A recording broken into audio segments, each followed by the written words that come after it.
Cancer. Oke, somasi terbuka.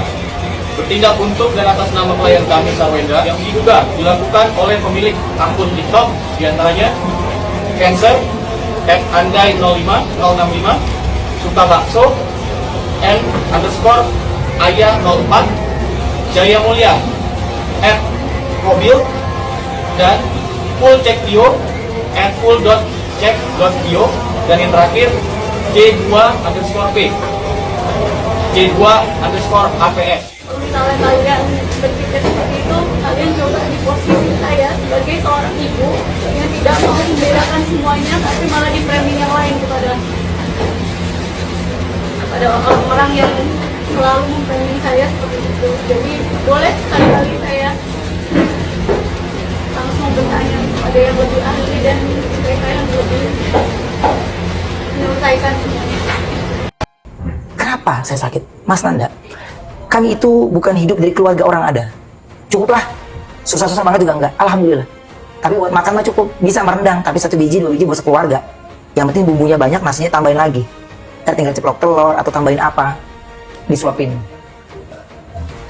Jadi menurut gue cukup dong, bukan susah. Ya. Lu masih bisa makan rendang. Iya enggak? Tapi apa yang lu bisa ucapin, itu kayak lu lupa. Gue sendiri pada saat mau casting, syuting, gue nyewa tas gue sama kakak gue 75.000. Karena gue gak punya tas gede, gak punya tas bagus, cuma kakak gue yang punya. Gue sewa sama dia 75.000. Apa gue dendam? Nggak ada. Nggak ada, Mas Andi. Nggak ada. Jadi gue cuma bilang, iya mulut gue memang begini, tapi lu semua gue urusin gak? Hah? Gue urusin gak lo? Lu gak ada orang tua, siapa yang mengingetin kalau bukan abang lo? Hah? Ada lu mau datang? Hah? Lu mau ucap maaf, lu mau datang ada nggak? Hati gue pun sudah tertutup karena ngelihat so hebatnya dia. Kemanapun, maaf nih, dengan ibunya anak-anak, gue nggak akan ada bertemu. Tapi dengan adik kandung, sejalannya kita di akhirat nanti, itu ya lu saudara, sekandung, darahnya. Jadi kalau ditanya dalamnya luka, gue udah nggak mau tahu gue. Jadi gue cuma bilang gini, Mas, gue sama sekali tidak pernah bangga dengan sebuah keributan. Tapi karena ini sudah terlalu sana sini, izinkan gue menjelaskan dari versi gue. Gue tidak minta semua orang untuk percaya gue, enggak. Tapi biarkan ini fair, ya, karena semua sudah dilakukan. Ya, ucapan kalimat kasar dan yang lain sering ucapkan di publik gitu ya, saya harus selesaikan juga di publik. Bahkan gue minta sama lo, jangan diedit ya Mas Nanda, tolong ya, karena kenapa gue tidak mau cerita, ngapain dipotong-potong buat menjadi sebuah tayangan yang asik. Mudah-mudahan ini menjadi tayangan penetral, bukan memanas-manasi ya. Jadi dibiasakan kalau nonton sebuah tayangan harus sampai tuntas.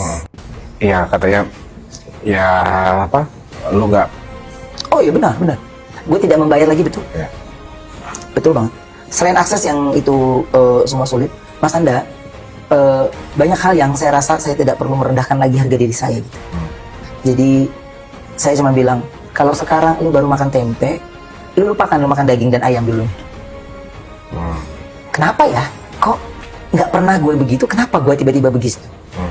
Kalau kita teamwork, harusnya bisa membantu. Contoh, ketika orang bilang, wah ini akibat lu nih gitu. Kalau saya juga di live dibully. Tapi saya nggak punya pilihan Mas Anda, saya harus bekerja. Badannya 1, saya harus ada 10 piring yang saya kasih makan. Kalau buat saya sendiri masih bisa.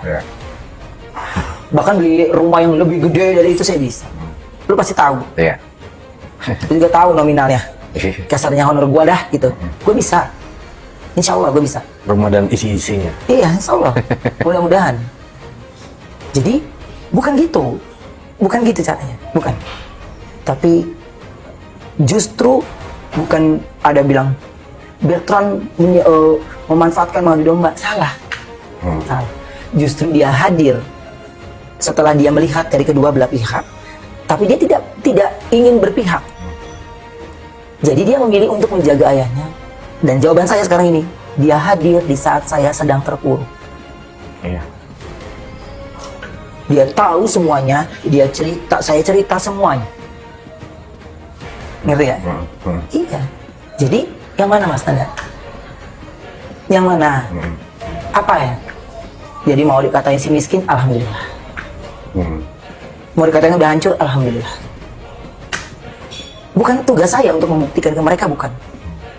Tugas saya itu adalah survive, saya kembali. Saya punya semangat lagi, saya punya power. Saya punya semangat yang memang benar-benar untuk anak-anak saya, untuk saya gitu. Jadi saya cuma berpikir gini, kalau terus cerita-cerita yang menurut versi lu benar, lu bahas, ini lu bahas, ini lu bahas, nggak akan ada selesainya. Ya. Contoh, maaf nih, waktu itu pernah ada beliau operasi plastik. Waduh, akhirnya saya yang ngajakin, Bun, kita bikin konten yuk, biar redam, biar ini gitu. Kita cuma sekedar joget-joget aja. Iya. Iya. Kalau buat saya gini, di Polres Jaksel. Nah, mungkin isu yang beredar bahwasanya di sosial media bahwasanya Onyo dilaporkan oleh Sarwenda, mungkin tanggapannya seperti apa Bang? Mungkin? Ya, mau bilang apa lagi, itu kan haknya dia. Ya, artinya haknya dia mau melaporkan siapapun yang ingin dia laporkan, yang menurut dia itu ada perbuatan melawan hukum yang menyinggung kepentingan hukumnya dia. Kan nggak bisa kita cegah. Ya, kalau misalnya kemudian dia nggak pantas, ya masyarakat aja yang menilai. Pantas nggak seorang anak dilaporkan oleh ibunya? Ya, walaupun cuma ibu ibu tiri kan gitu ya.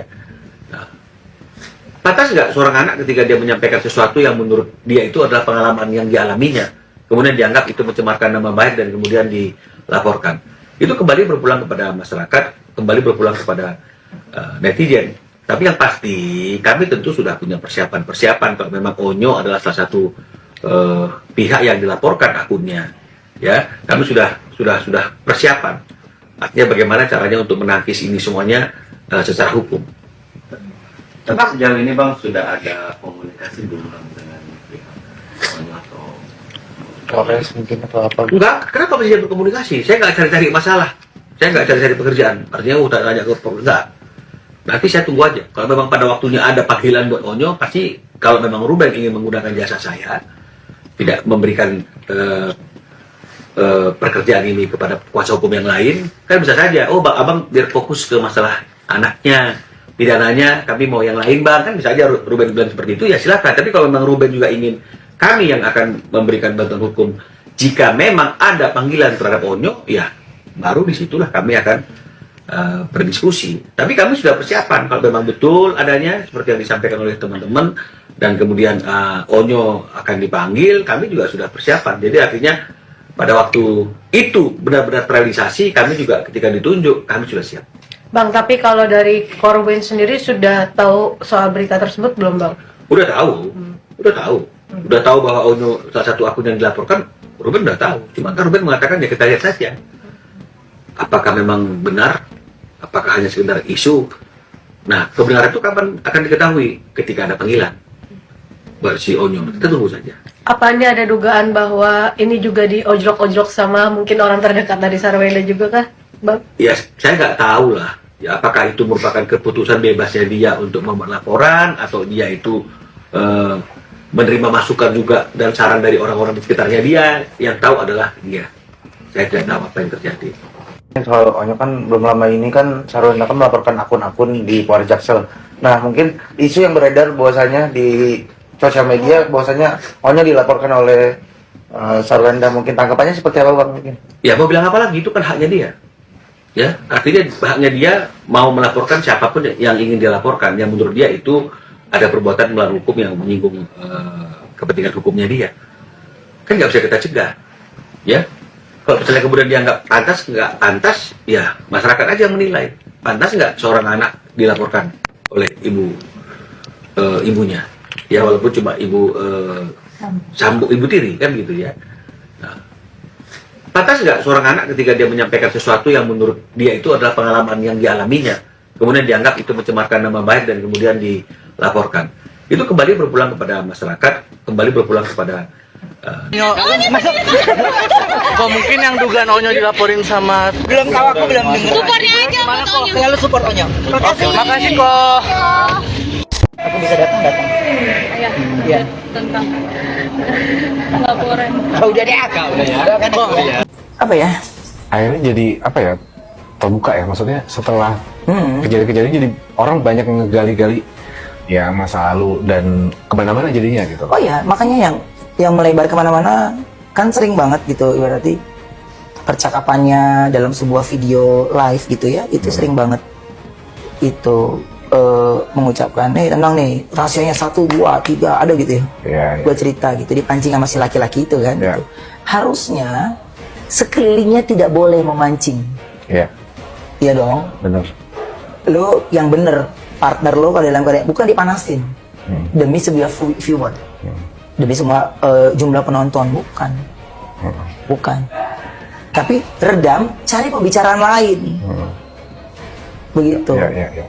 Kalau ini live-nya zolim.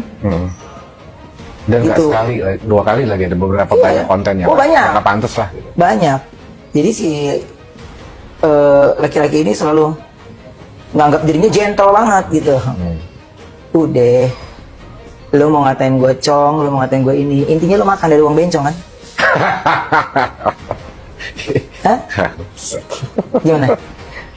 Iya. Lu mau- yang mereka gimana ya? Iya, jadi maksud gue gini, Yang disebut dengan laki itu ya tanggung jawab ya kan, itu kan banyak yang orang ngomong kan soal gue ikutan tentang hal itu.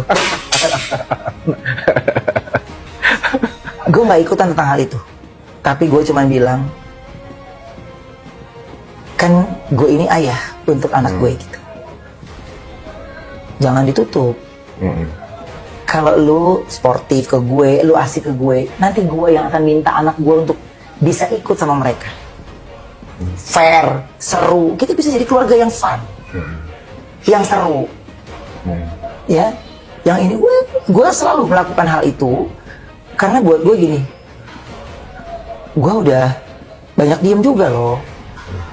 Jadi Iya. baik di Sorry, antara. gue potong. Ah. Lu banyak diem juga tuh, gue saksinya. Lu tuh selama ini gak pernah cerita sama teman-teman dekat dan Nggak, orang nggak. ini tentang masalah lu sama Nggak. mantan lu Nggak. dan anak-anak. Makanya gue juga kaget, kita semua teman-teman lu juga banyak yang kaget ketika lu akhirnya bersuara di sosial media karena lu merasa ini udah mengganggu ke psikologi anak-anak gitu. Iya, jadi ke psikologi anak-anak itu udah gue pikirkan gitu. Makanya mental gue dan perasaan gue aja gak gue pikirin. Tapi gue tetap berusaha aja seolah-olah ya bahas-bahas yang udah gitu. Untuk kita terlihat hebat, kita terlihat ini. Iya. Jadi kalau gue tanya sama lo baik-baik, jika sering sekali gue ucapin, ada bahkan pengacaranya juga ngomong, iya nanti akan dia ceritakan, wah ini rahasia terbesar. Bahkan si Mas Jordi itu ya, dia bahkan wah ini ya hebat. Lepaskan Jordi, kita bahas tentang yang rumah tangga.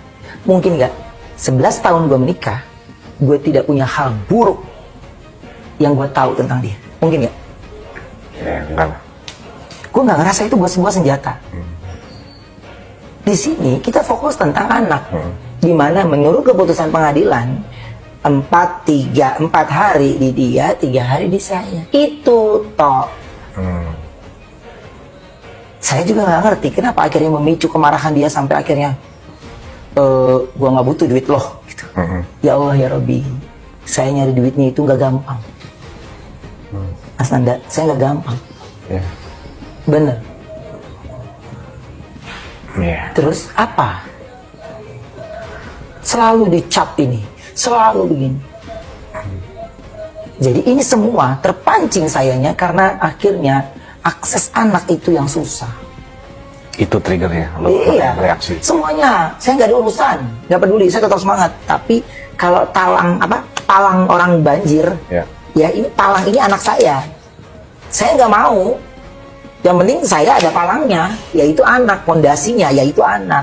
Ketika saya pun cintanya, sayangnya, semuanya terhalang, semuanya ini, ya. Mau ngomong apa? Saya bisa apa? Nggak bisa apa-apa, Mas. Nggak bisa apa-apa. Saya hanya bisa, oh iya, udah. Bercerita, menangis, dalam sholat, itu aja. Dan gak setiap sholat gue juga nangis, enggak juga. Tapi ketika ada hal yang kadang-kadang, kalau kita ngomongin religi gitu ya,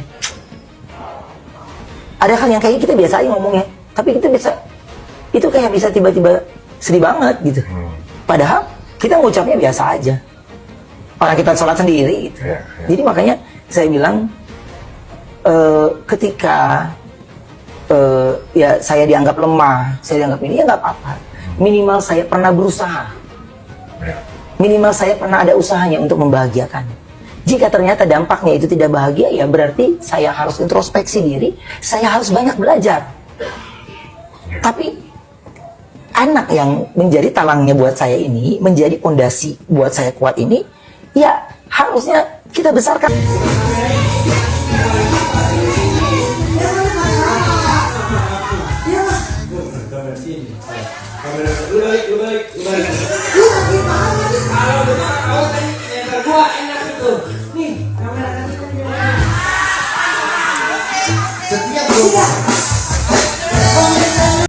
Itu sedotan. Tapi nikmatnya masya Allah, mungkin banyak teman-teman yang saat ini sedang menjalankan ibadah umroh ya. Memang di sana tuh panas banget ya, hampir 50 derajat ya. Tapi masya Allah, kalau kita percaya bahwa rahmat Allah itu luar biasa, panasnya nggak berasa apa-apa. Jadi kalau Ruben ini tim yang kalau subuh sampai jam 7 jam 8 di dalam Ka'bah. Kalau gue tim siang nih, gue habis zuhur. Demennya, karena kalau dia ini kan kalau siang betapa nggak takut kena matahari. Jadi kita beda sih ya, beda sih gitu. Jadi hampir kegiatan di dalam masjid itu nggak pernah bareng. Dia sebagai itu gini, dia pas lewat dulu, woi, udah tuh. Gua bilang kan pasti ketemu gua, tuh pasti ketemu gua. Tapi yang paling gua ngerasain ya pas sholat Jumat. Jadi pas sholat Jumat itu kan gua tuh, jadi ini kan mimbar khotbah. Gua berdiri ya, jadi kan gua nyender atau duduk gitu kan. Gua diusir mulu tuh, karena gua baru tahu ternyata kalau di sini ada orang yang khotbah. Nah, ke belakang ini nggak boleh ada orang sampai Ka'bah. Gua di sebelah sini, pokoknya gua mau usir terus deh, sampai gua bener-bener melep di depan Ka'bah 50 derajat siang hari. Gua udah kayak sate marangi yuk.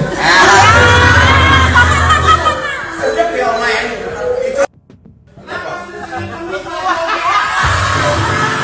Ibu mau mencoba membantu tapi Mauni menolak.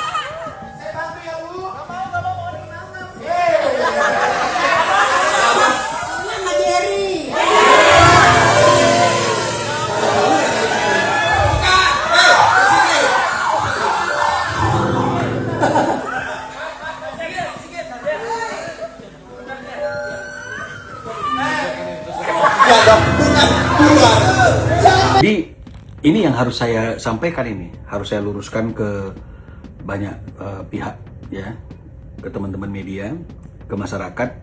Kalau misalnya kemudian ada pernyataan bahwa Ruben sudah tidak memberikan nafkah kepada anak-anak beberapa bulan ini. Jadi sebenarnya bukan tidak memberikan nafkah beberapa bulan ini kepada anak-anak. Ruben lagi menunggu ya, berapa fix biaya bulanan anak-anak itu, ya berapa pastinya, ya karena selama ini kan tidak pernah ada hitungan yang pasti gitu loh. Jadi setiap bulan itu berubah. Di September misalnya 224, di Oktober 265, berubah-berubah. Ya, tapi tetap ada biaya basic anak senilai 68, 70 juta gitu, 3 anak ya biaya basicnya. Jadi Ruben bertanya, ini biaya basic ini untuk apa dan yang lain untuk apa dan yang lainnya juga untuk apa gitu loh. Ini yang nggak pernah disampaikan atau diklarifikasi oleh S gitu loh. Nah, sekarang kita baca ya Akta 39 yang disepakati oleh Ruben dan S ya. Di pasal 1 ayat 4-nya mengatakan demikian. Biaya pemeliharaan dan pendidikan anak sampai dengan jenjang pendidikan tinggi atau kuliah menjadi tanggung jawab pihak pertama. Artinya tanggung jawab Ruben. Dan syaratnya pihak kedua itu S wajib menyampaikan terlebih dahulu kepada pihak pertama dengan mendiskusikannya terkait biaya yang diperlukan oleh pihak pertama untuk biaya pemeliharaan dan biaya pendidikan ketiga anak tersebut. Nah, ini yang ditunggu-tunggu oleh Ruben. kamu sampaikan dong berapa sebenarnya biaya fix anak-anak itu per bulan, jangan berubah-ubah.